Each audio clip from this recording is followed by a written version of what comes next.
First of all, it's Pop Off Friday, and I'm still kind of in my funk about poverty. Just so you know. So just don't get upset, don't get mad, don't get you know bothered by it. But I have something that I think is very controversial that I'm going to say. And if you want to call, 833-212-1017 is the number. I get it. I'm going to make a statement, and I know it's going to be some backlash, but at least wait for me to get through this segment, and then you can call in and fight and complain and tear up the studio and all that stuff, because it is what it is. You ready? All right. Teaching financial literacy to the Black community is wrong. 833-212-1017 is the number. Okay, I can stop talking here, but I'm not. Teaching financial literacy to the Black community is wrong. You know why? Because teaching financial literacy in the Black community gives Black people options. And that's wrong.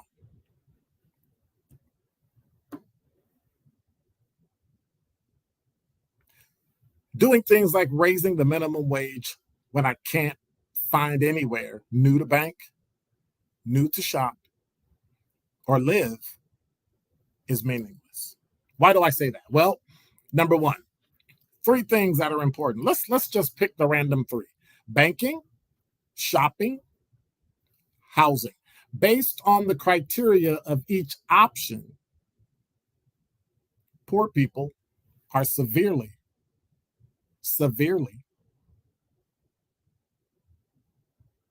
limited. So options mean I can actively and without barriers know a path I can follow. Options. Door 1, door 2, door 3. Not doing it, not passing through it, just know that they exist. And we always talk about financial literacy gives Black people options. But in the same vein, choosing an option with little or no financial effect is what's actually needed. I need to be in a place as a Black man to be able to make a decision, choose from the options, activate it, and not have a problem with it. That means I can choose with no regard for place, price, or entrance requirements. If I do, it's an option. It's like enrichment, not education. It's like being given food, not being given utensils, your hands tied behind your back, and your mouth taped shut, all the while telling somebody, hey, there's your food, eat it. It's an option, but it's not a choice. You and I, some of us, many of us, not everybody, live and operate in a narrow, shallow existence called poverty.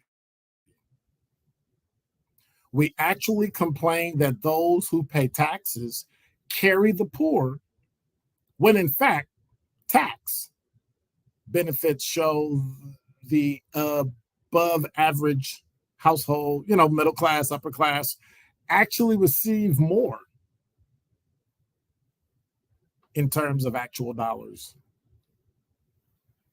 in terms of actual tax benefits than the poor. And so seeing an option is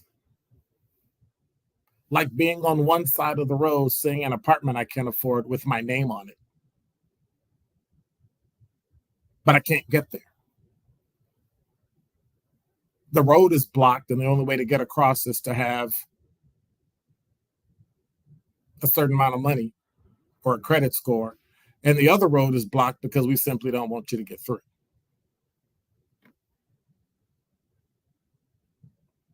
I've got options. I just can't choose them. I don't have the requirements to unlock the choice. And so what happens is all those requirements are called choices. I can choose this because I have the proper credit rating, right? But I didn't create the credit score, right? I didn't create the bank. I didn't create the loan where you have to follow the criteria so that we can talk about helping the Black community. When in essence, we only end up helping 2 or 3 people because, well, they have the option. They just can't choose it because we set the requirements where they are. I want to live in that neighborhood and I can afford to live in that neighborhood. The problem is, all things being equal, you don't fit the requirement. If you fit requirements, you can choose. If you make a certain amount of money, if you have a certain level of education, if you're able to pay certain things, you can do pretty much anything you want. Those requirements are called choices.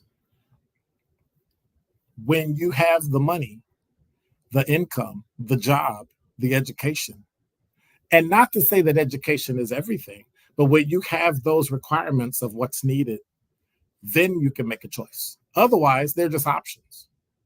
Door number 1, door number 2, and door number 3. That's it. But we go through life thinking that if I just teach you something and show you, if I enrich you, you have options. Yes, I can put you in a program that'll teach you how to buy a home. The problem is the bank, based on their criteria, won't give me a loan for it. So it doesn't matter if I have an option of getting a home. I can't choose to get a home because of the requirements. The requirements say I have to have a credit score, down payment, be pre-approved, which is, I think, is a ridiculous thing, just idiotically created by banks to make sure they're only giving their money to the people they want to give them to. And we have all these programs and they sound good, but in the end, only 1 or 2 get it. We like to shop where we want to shop. There's lots of options in the mall. You just don't have a choice because you either don't have enough money or it's after a certain time of day and you can't get in the mall. It's like enrichment, right? We give you information, you just can't act on it. So telling me about financial literacy without giving me the choices to exercise it and use it, knowing about how to write a checking account when I can't get a checking account at a mainstream bank or even a credit union does me no good. We have to remember that those that live in poverty don't need just access. They need to be in a place where they can make a choice that's best for their family. And that's the one thing they don't have. That's the one thing we have to share. But as you go through life, you need to start being aware. You need to start to understand that life is based on options and choices. And there's only one thing you need to do. You pick. And that is Dr. Ken's truth.